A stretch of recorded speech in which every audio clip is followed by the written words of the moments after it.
I'm your host, Michelle Graves, and as always, I bring you interesting topics, subjects, and things to kind of make you say, And today, I have an absolutely fascinating guest that's going to make you go, So sit down and be prepared to enjoy this next hour while I interview a gentleman that's in the industry of junk. Junk. His name is Pete McCreary, and he is the president and owner of Junk King. And they service Southwest Ohio. And their motto is America's fastest and greenest junk removal service. So before you say, what's that about?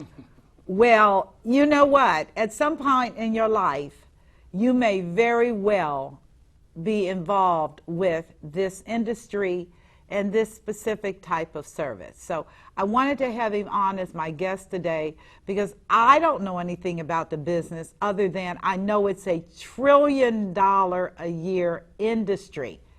And that got my attention because that's about some people making a lot of money, which is fine with me because I believe in that. And so I thought I would have on this gentleman, Pete McCreary. And so sit down, get comfortable, and learn some things. Good morning. Thank you very much, Michelle. It's great to be here. I'm glad to have you on, and I thank you so much for being willing to come on and to talk to me about this industry, your background, and give my viewers a little bit of insight into what this is all about. Okay. I know it's a huge industry. And growing. And growing. And it's growing for a reason. Yeah. Now, why would you say is the reason it's growing? Well, getting rid of things, we're a consuming culture anyway. Our culture consumes a lot of things. And Yes. so properly getting rid of things is a huge focus of a lot of our waste management today, is how do we get rid of the things, but not just how do we do it in an inexpensive or profitable way, but how do we do it responsibly, which is where Junk King comes in with the greenest part of our focus, is trying to get rid of the items that people need to get rid of or want to get rid of and do it in a responsible manner. And what is your definition of responsible? Because I'm a green queen. I don't like things that are piled up in landfills. I like things to recycle. I like to eat responsibly and healthy. And so, what makes this unique when you talk about green? Well, there seems to be a very large focus on taking existing material and repurposing it or reusing it in some form or fashion so that it doesn't end up in the landfill. So because our culture is so consumer oriented, it's just easy to just throw it out, leave it out by the curb for the trash guys. But what we do is when we go in, we're hired by our customers to come in and just haul stuff away. Usually they're larger projects that the weekly trash doesn't handle. And so we would come and do basement cleanouts or backyard cleanouts or attics, things like that. And then we have warehouses designed to, small warehouses, not large ones, but small ones designed to pull off items that can be recycled or donated. Really? So it's really fun. We, in fact, today, before the guys were off on their jobs, we pulled off a whole bunch of cardboard and packaging from someone who had moved into a home and Yes. had a whole truckload, one of our trucks, truckload. full of cardboard and paper. And so we pulled all that off, and I have a baler that we put all the cardboard in the baler, and we pack it all down, and we fill it up, and then we run that off to a paper recycler at some point when we get a full load of that. Really? What So is- that doesn't go in the landfill in that Okay, case. that would not go into the landfill. So are you competing with municipalities that are also trying to do recycling, like in Cincinnati, Ohio? They have a large recycling program in cooperation with I guess a landfill company. Right. No, we don't really compete with them. They have a great service, and they're very much focused on the recycling aspect of what they do, because they have a curbside pickup Right. with a weekly go door to door to pick it up, which makes it very cost effective for them. We're hired individually for projects that are above that scope. So it could be taking out a play set in the backyard, it could be you pulled up some concrete or railroad ties, or it could be we need our basement cleaned out, or in many cases there's real estate cleanouts that come up. Really? And Now so we tell me go about in. how does that work? So you get a call from a real estate company or an agent that wants you to do a clean out to Yeah, we prepare a did. We house got for sale or something Yeah, like we that? got a call from a Sibsey Klein agent on, I believe it was Friday. Okay. And they were closing on a house, and the new buyer said, I don't want that stuff. I need to get that stuff out of there. Really? So we scheduled an appointment for Monday. Okay. She called me back Saturday morning and said, they really, really want it out today. Can you do it? And I said, sure. So we go out and take a look at the project, and we give a quote or an estimate on what it would cost to remove that. And it's all based on volume. So it really Okay. just depends on how much space it takes up in our trucks. Okay. And the estimate, there's no cost or obligation, but 9 times out of 10, the customer says, that's great, go ahead. Okay. And then we just haul it out while we're there, and they pay us when we're done, and it's a one-stop. And so you finished just everything, Yep. and it's done. And then we go back and recycle and pull out recyclable items. Okay, because I'm trying to think, and I have to as a money person, how do you make your money with this? This is $1 billion industry. And it's got to be, you've got employees, you've got overhead, you've got trucks, gasoline costs. How do you make your money? Yeah, well, we charge to do the haul. Right, you charge to do the haul, and that's business. That's right. And so Okay. that's by far the primary revenue stream that we Okay. have. There is on the backside, as most people are probably aware, we do pull out metal and things like that, and we'll separate steel from aluminum, from copper, and things like that. So those probably 4 times a week, we'll make a run to the metal recycler. So there's a little bit of revenue on that Revenue on backside. that, yep, okay. all If you right. have enough paper or cardboard, there's a little bit, very small Yeah, amount there of revenue there. Okay. But really what it does is it actually helps, our recycling helps keep our costs down. Well, I would think so. Right, so like a mattress, for example, What- we yeah, what- recycle those. You can recycle a mattress? We Can do, you- I don't know anybody yeah, else that yeah, does. Yeah, now tell me how, because we have to be candid. Hamilton County, Cincinnati, is in the midst of a bed bug epidemic. Yeah. And the fear is if you deal with a mattress, I know that the city won't pick up mattresses unless they're wrapped in plastic, and I don't know what they do with them. I don't want to think about what they do with them. So what do you all do that's different? Well, what we do is we wouldn't get involved in, we haul those away for sure, but those unfortunately do go to the landfill if there's Okay. been a bed bug Okay, infestation. And right. they're easy to see. and Are they? Yeah, they are. There's evidence that That something is right. awry. Okay. So when that's the case, which happens once in a while, Okay. then that stuff at this That's point done. currently has to all go to the landfill because we don't want to spread anything No, like that. not that's a mean little critter. Right. But I would say 95% of the jobs that we do, someone's just cleaning out because they're moving, and the mattresses are fine. Oh my goodness. And so we've got one nonprofit that we donate nice ones to. Okay, do you because mind they- giving their name? No, it's called New Life Furniture. Okay. And so they actually help homeless folks get set up with apartments. Right, Or right. battered women who are trying to get emancipated from a bad scenario. And so they'll put them in an apartment. I think they get some state funds and some private funds. Okay. But so they might have customers that have an apartment, but they have nothing. So we give a lot Oh, of dressers wow. and Yes. cribs and Yes. mattresses that are in good shape. Yes. So a lot of those go there. That organization was called New Life Furniture. New Life Furniture, and they are nonprofit devoted to helping Homeless people. get set up in apartments. And people that And I have believe come- they also work with battered women as well. Yes. That are trying to get set up in a new place. That is extraordinary. Oh, I so, love that I mean, group, that yeah.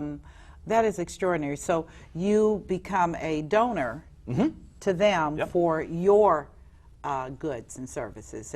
Goods that you cannot dispose of, but are absolutely reusable. Right. So we give them, I would say, probably 30% of what we haul out, they can reuse. And then the other 70%, that's where we'll recycle them. We just cut the fabric off, or the foam gets recycled at the carpet recycler, and the metal springs go to the metal recycler. My gosh. Yeah. We just started doing that last month. Oh my gosh. Yeah. That is so powerful. It's really exciting because I don't know anyone else in Southwest Ohio that does that. I don't either, to Yeah. be candid with you. Yeah.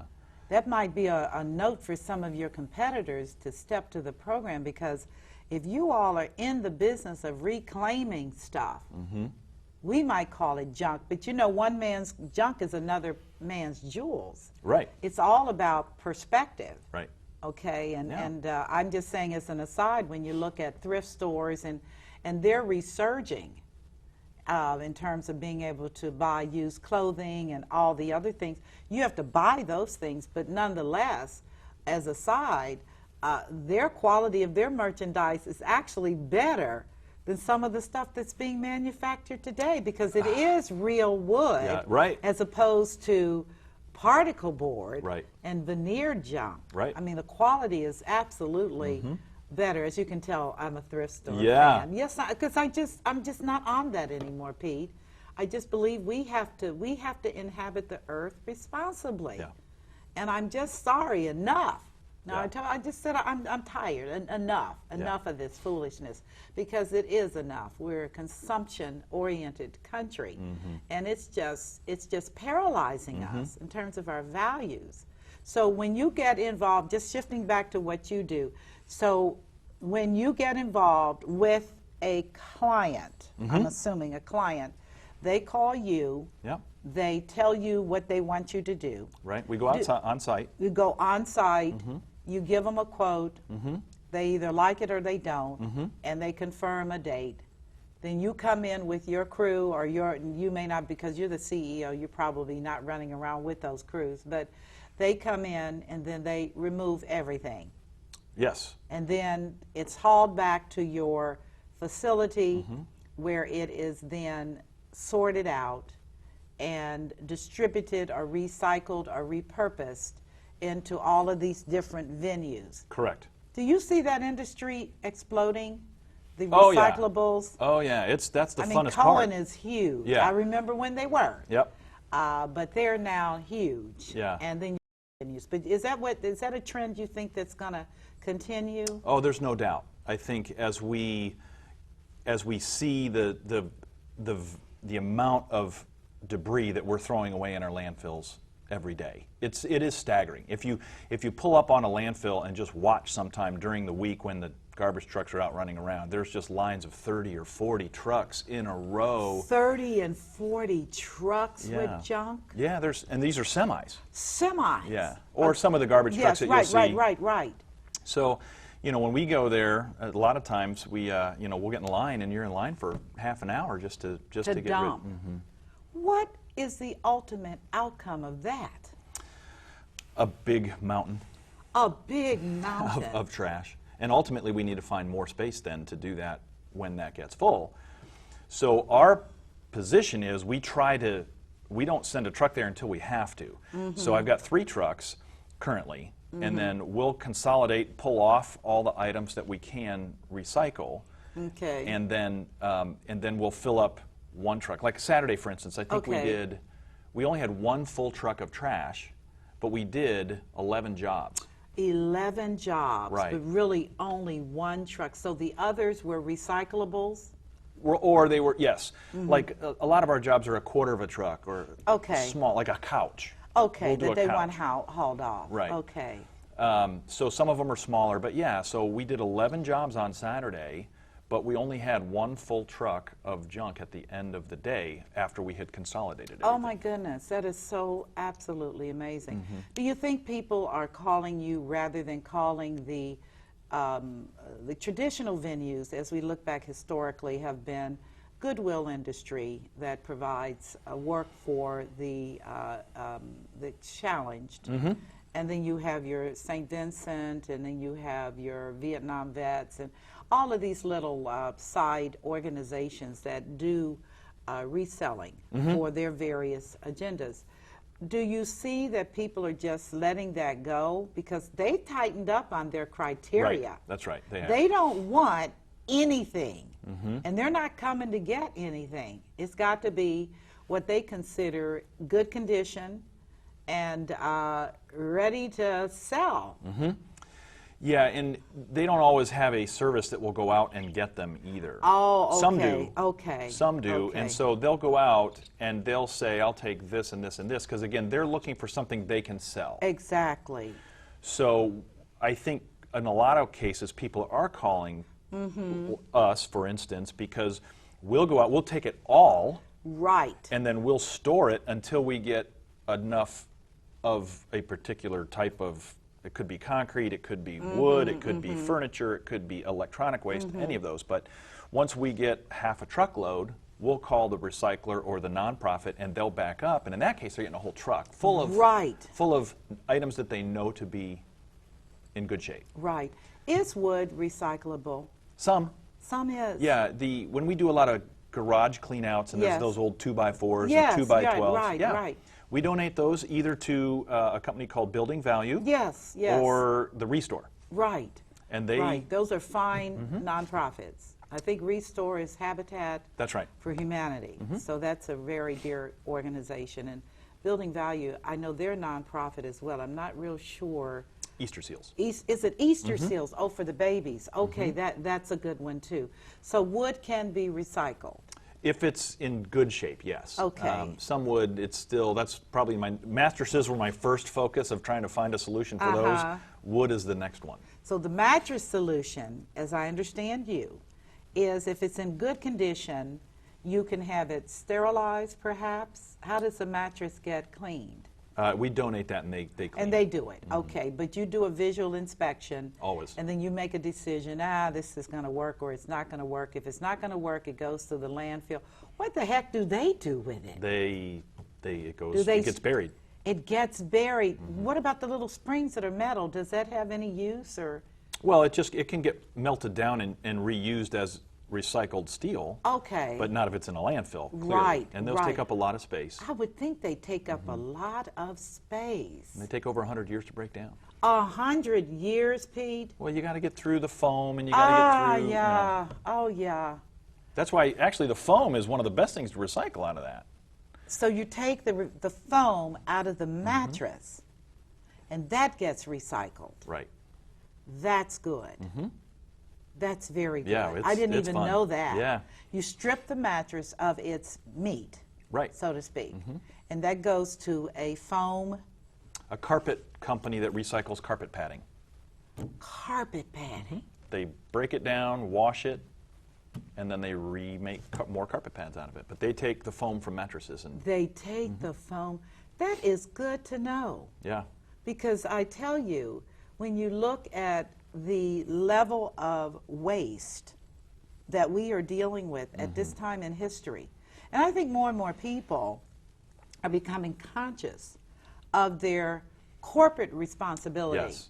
We are citizens of this country and this planet. Yes. And our children and grandchildren are going to be stuck with this With our mess, problems, with yeah. our problems, and that is just simply unfair. Right. It really is. So you are socially responsible. That is very, very important to me. Well, it's the I like that. most fun part of the business for me. Is it? It is. I loved. We had a couple of jobs where we hauled 2 tons of coal. Coal, Coal. as in The stuff black stuff that you burn to heat.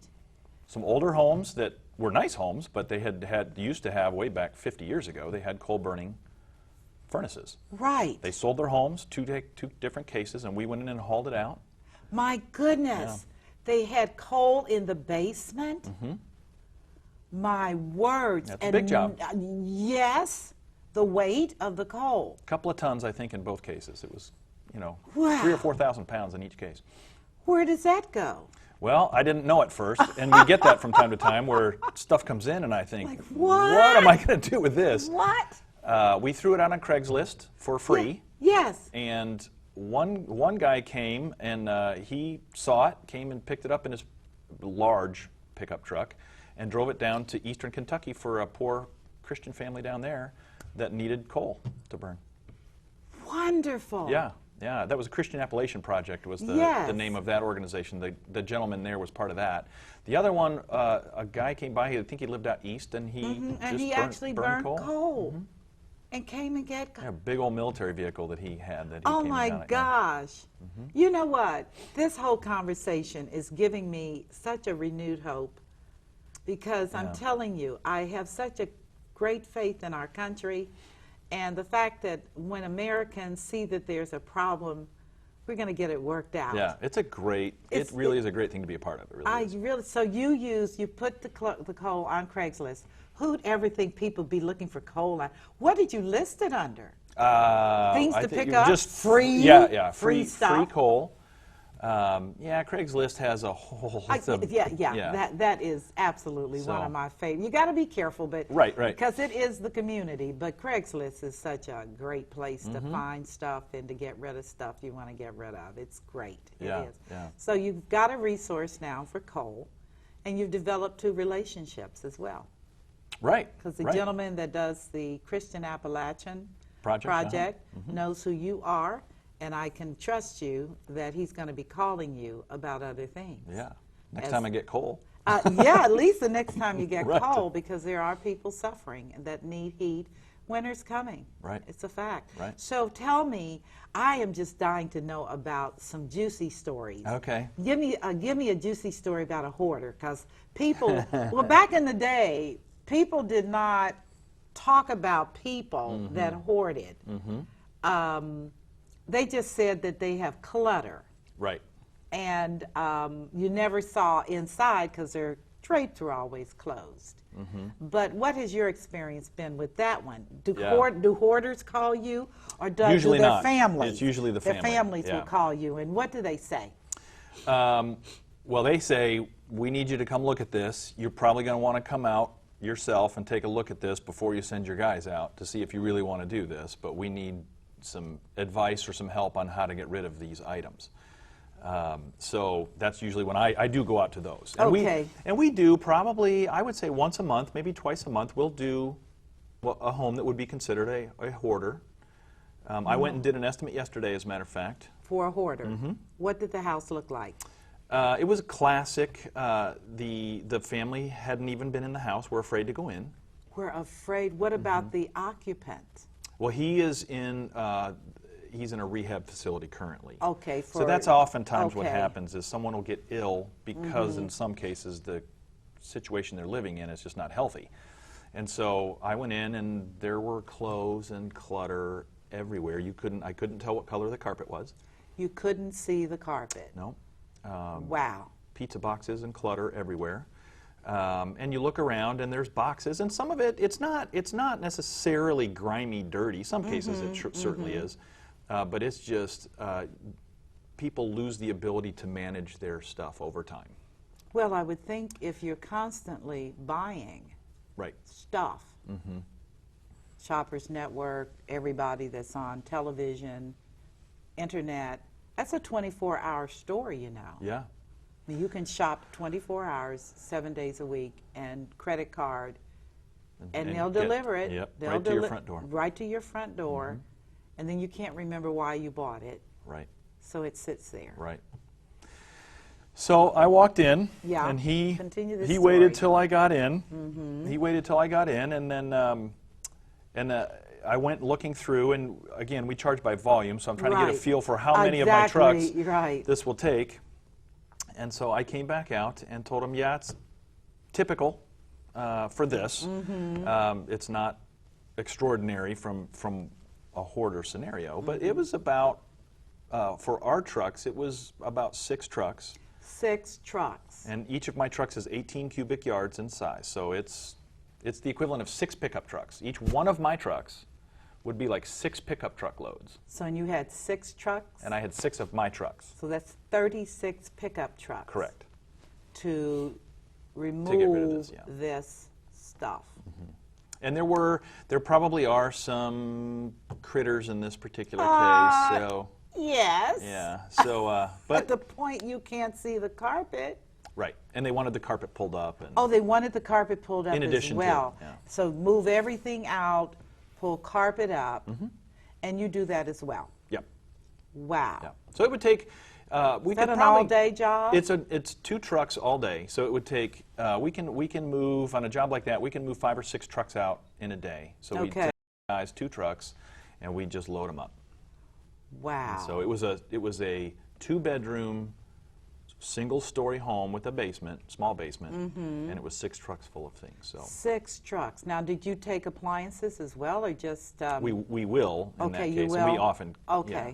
Sometimes they stay, sometimes they go, but yeah, we take those. What do you do about appliances? It depends on the condition that they're in. The Restore actually likes appliances, so if they're in a shape where they're reusable, then we store them and we let the Restore take them when they come by for Okay. their weekly pickup. And then if they're not, then we have a process where the Freon has to be removed properly. We actually have a little surcharge on refrigerators because we have to take the Freon out, and then the refrigerator can go to the scrapyard. Okay. Like any other, but the scrapyards will not take them with a compressor that's still attached. They want the Okay. Freon out. So we have a couple of different processes for that to take the Freon out. Usually I bring in a contractor for it. Okay, to do take that, yeah. to do that type of thing. You do know that, at least in Southern Ohio, I think Duke Energy is recycling. They'll pick up your refrigerator. They will. And Yeah, yeah, yeah. and I think the goal, if I understand it correctly, is that they're trying to encourage efficient appliances. So they want you to buy one of the new ones that runs more efficiently, uses less power, and so as an incentive, they'll take the old one away. And I don't know if they charge or if I don't know. it's free. I don't know I either. don't know. I have heard of it. It's Yeah, pretty recently yeah, developed yeah, program. I was on internet, and because I pay all my bills on internet, and Duke Energy is promoting this as a part of their It's a great front program. page. Yeah, I think it is. Again, trying to get into the venue of appliances and trying to move things into second lives, so to speak, where you can't use it, maybe somebody else can, or maybe it's beyond the state where it's even usable. Right. And at that point, it has to go. Right. It really does. Right. So tell me, what made you go into this industry? Well, it Give was me your story. Yeah, it was a personal helping my mom and my mother-in-law Okay. as they aged Okay. and they became less capable of handling their personal affairs.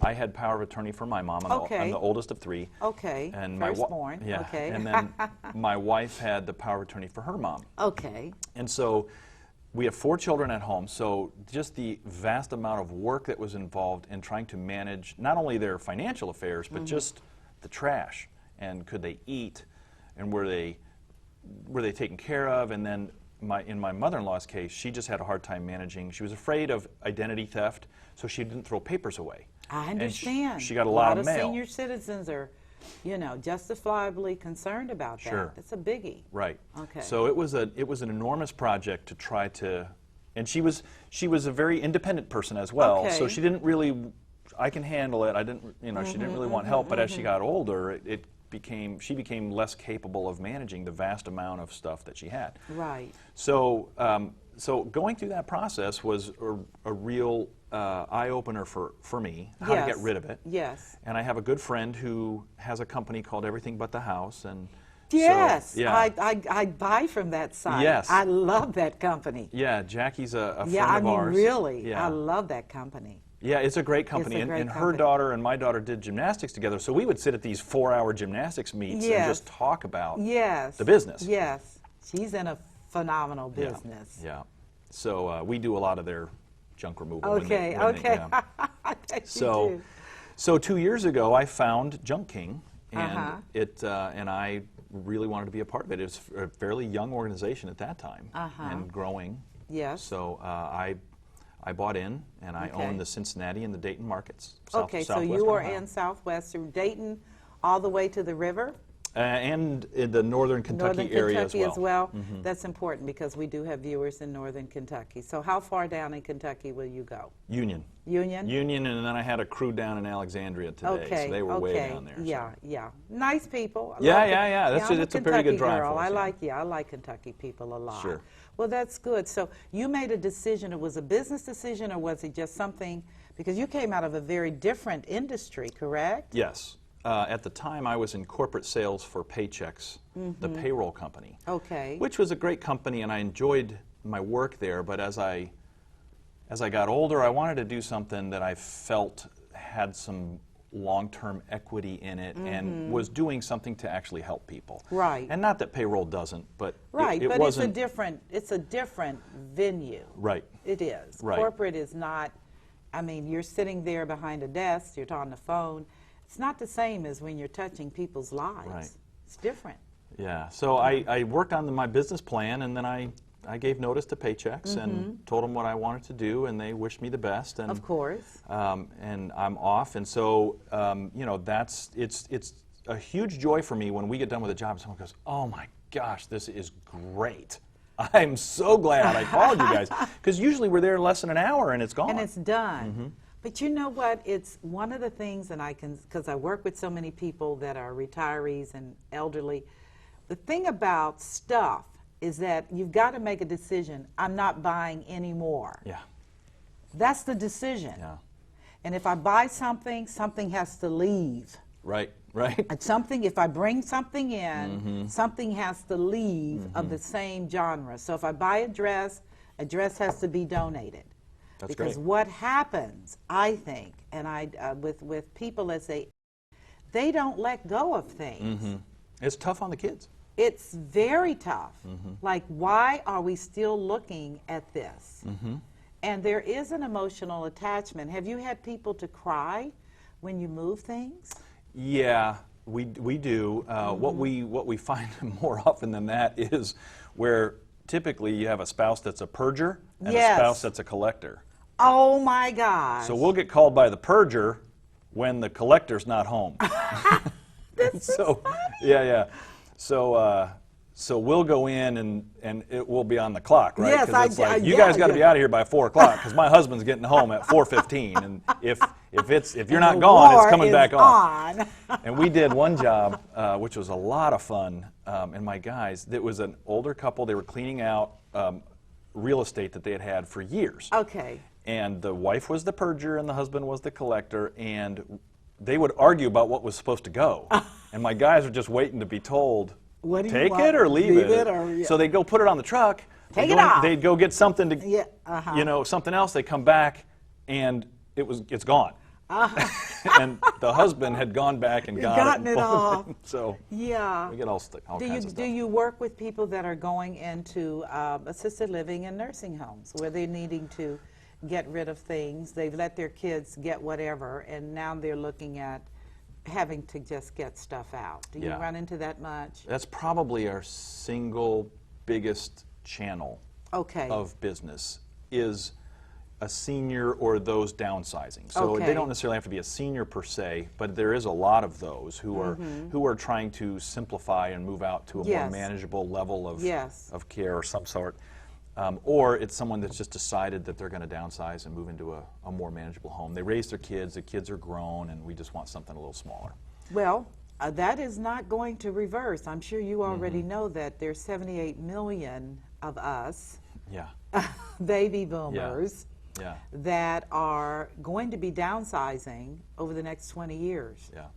because we are no longer young people raising children and doing the things that younger people do. Want to simplify, want to be able to live the older years in a freer environment. Sure. Sure. So have you seen an increase in that type of demand? Yes, I think, and I think there's a general desire for simplicity. You know, we're a stressed out country in some ways, and so some people just, you know, let me just simplify. Right. Let me just make life easier, and less stuff tends to make things simpler. I could not agree with you more, because I am truly in a simplification mode. Serious, Pete. I'm just not feeling that anymore. When people talk about stuff, I'm like, how many dresses are you going to wear in a week? How many new gadgets are you going to buy? Right. I mean, it never stops. It just never stops until we say enough and just, I don't want to do this anymore. I have a very real passion for missions work overseas. Okay. That's my thing. And when you see the level of poverty that people are living in other countries. They don't have a bed, they don't have anything. And then you look at where we are, we're obese, we are addicts, we have stuff, shoes, clothing, and it's just too much. Yeah, it's throwaway. It's just too much. Yeah. So you would say your business focuses on anyone in southwestern Ohio and northern Kentucky that wants to clean out as well. Corporate, you do corporate cleanouts as We well. do warehouse cleanouts, and yeah. Okay. And how does that work? A company calls and It's very similar. It could be that they're moving and shutting down their business, or Okay. doing, they've dropped a line of products. We've done a couple of jobs like that Wow. where this whole division is shutting down, or it's moved to Iowa or something, and so we just need to get rid of all of this kind of. really, things. is that recyclable? A lot of times, yeah. Yeah. Wow. A lot of times. It just depends on what it is, and if it can be, we will try to find another home or a process to get it put back into use. Okay. So it just depends. Okay. Corporate, we're going to do a job, I think, soon, where it was a company downtown that moved locations and had a lot of older furniture that they were able to sell some of it and donate some of it, but then in the end you have broken furniture that Yeah. just What needs to get happens to that? that goes to the landfill most of the time. That is such a shame. Well, we do have, like I said, the nonprofits that we work with some that have different levels of what they can take. Right. Some want higher end stuff, some maybe a little more medium, and then some will Take anything. just a desk, a kid's desk. It's dinged up, the paint's chipped. They'll We take it. just want a desk for a child because they have nothing. Ah, And so we'll give it to them. that's wonderful. Yeah. I know that a lot of nonprofits don't want a lot of desks and stuff. I went through that when in the late 90s I downsized significantly, and we had maybe 60 desks, Right, and they were like, no. right, right. And was tough trying to get rid of those desks. They were very good, very well made, functional desks, but again, not a lot of demand. Right. I guess because companies, when they buy new. Usually, yeah. For tax reasons, and write it off as you use them. But then at the end of the day, you've got an asset that's worth nothing that you can't even get rid of. Right. So is that something that you find yourself dealing with as well? Yeah, and that's part of the fun for me is that it's hard when all of a sudden, let's say you're charged with getting rid of all these desks. You've Right. got 2 weeks and you've got to Right. find someone to take them. There's someone out there probably, but you might not find them in 2 weeks. Exactly. So I spend a lot of my time just trying to find these relationships with these various groups, whether they're profit or nonprofit, and then find them that we can give them to, or whatever, we do with them. So that way, when that situation does arise, and I get 40 office desks, you have a source. I have a source. Or if they're metal, we can always break down the metal and recycle the metal. Yeah, But yeah, you can. You So, can do and that. that's why, that's the fun part for me, is finding those places that would be hard for anybody just on their own to find. Whether it's concrete, we recycle concrete. And we Concrete? Yeah, concrete gets recycled. How do you recycle concrete? What is that used for? They grind it up, Yeah. and then they sell it as fill to contractors who are laying gravel down underneath patios and homes. Really? All of our concrete we take to a concrete recycler. Oh my goodness gracious! I didn't even know that. Tile, bricks, concrete, even those old, even those old statues that you have out in your backyard. Yeah. Yeah, bird baths. Grind them down. Yep, we dump them. It costs us a little bit. It's not like a normal dump, but it still Yeah. costs us money to do it. But we'll take a truckload and dump it, and they have a big grinder that grinds it all up. Wow. And then they sell it to contractors. They make their money off the sale. Right, of course, not the actual labor cost. That is absolutely amazing. It's fun. It's This fun. is absolutely so. Now, how do you find good people to work for you? That's a great question. And yeah. that is, that's a secret, I think, for me, Okay. frankly. I have been a member of the same church for 25 years, and a lot of the folks that I've been able to bring on to the fold are people that I've known. I've known their families. Okay. I've That's got, a nice thing about longevity at a church. right. You And- do know your people. Right, and so a lot of, well, it's, I don't know if it's half and half or what, but and so once I had my core group of people that I knew were Good people. respectful, honest people, then Yes. from there I tend to ask them and work through their networks of people. Who do you know that gets the Junk King way of doing this?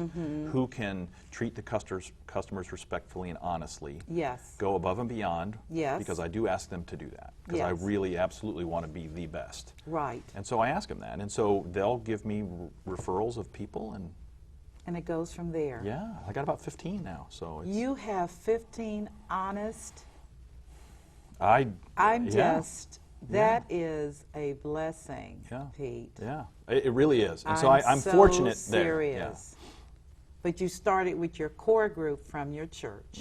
Yeah, I think all but one. Yeah. Well, because you know. Mm-hmm. Because the thing about hiring today is you don't know. Right. And there's so many different value sets out here Yeah. for who determines whether their definition of honesty Right. is your definition of Right. honesty.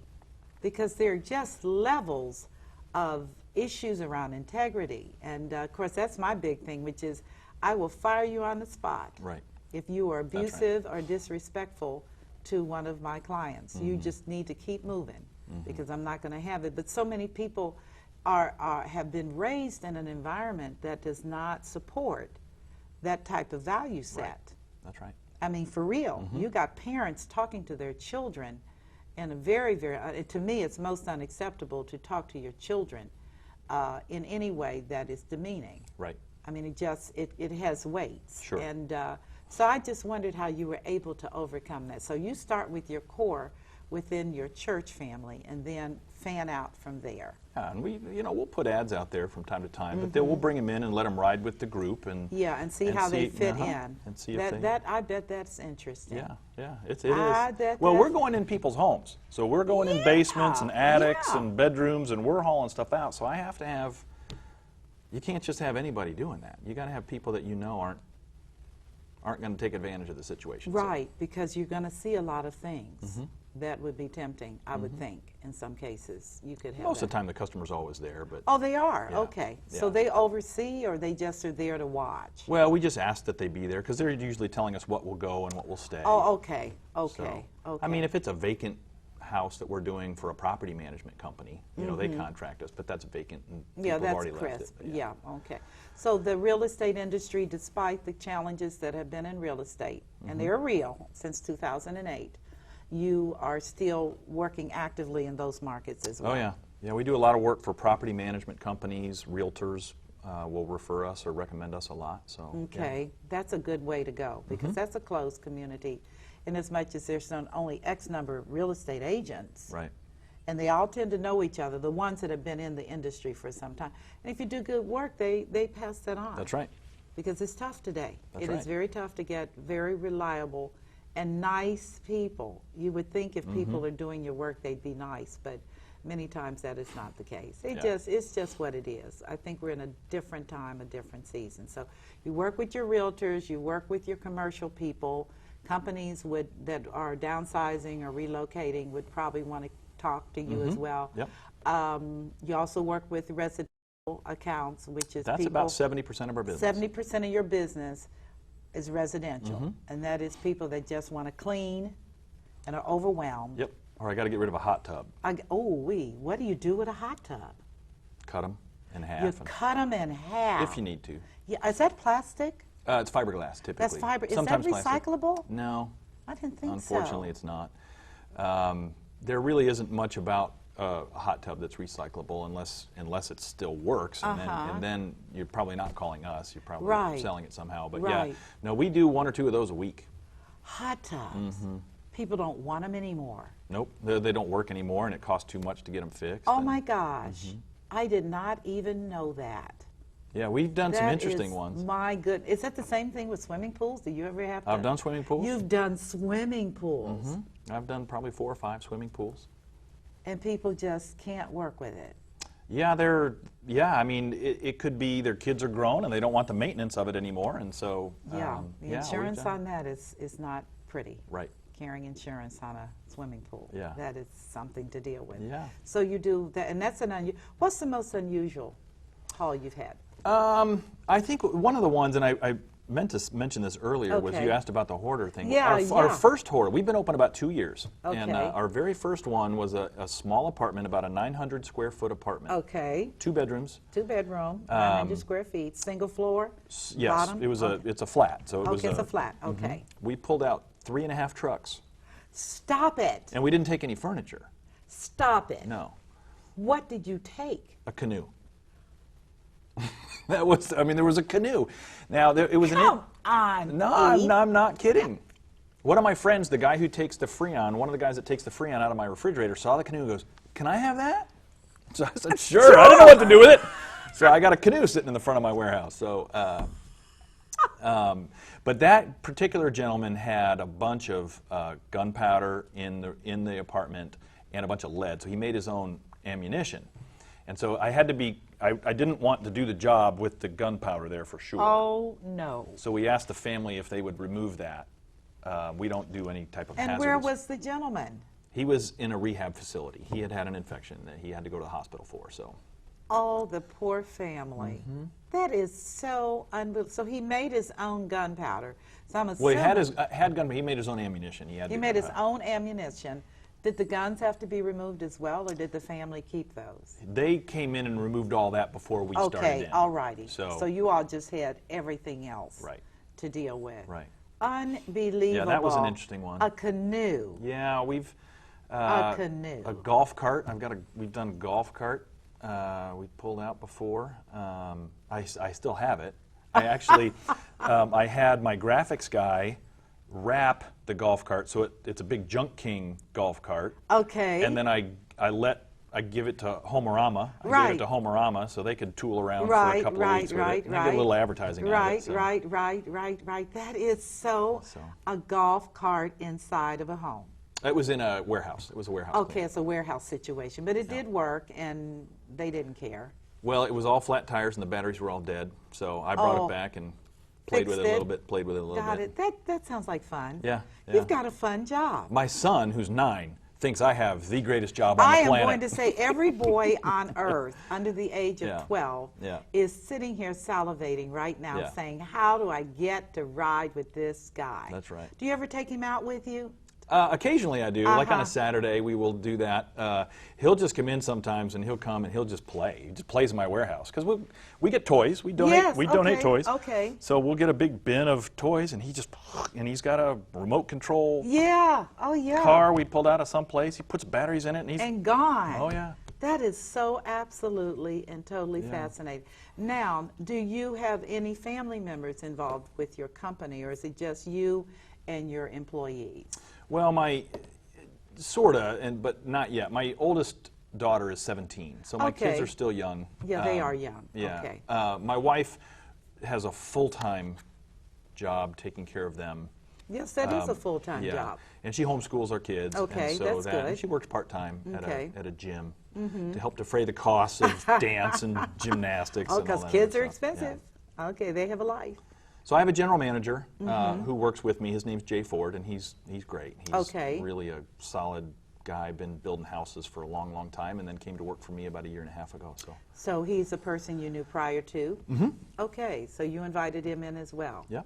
This is a very good story. Yeah, it's a lot of fun. I really do. So what are some of the challenges with every business when you start off and you build, and at Yep. some point you're going to have to make a decision. Yeah, The decision is, do I expand or do I sell out and move on? right. It's not my intent to sell out at any point. It's a Okay. very interesting business, and I have a lot of energy and passion for finding new things to recycle. So I anticipate that.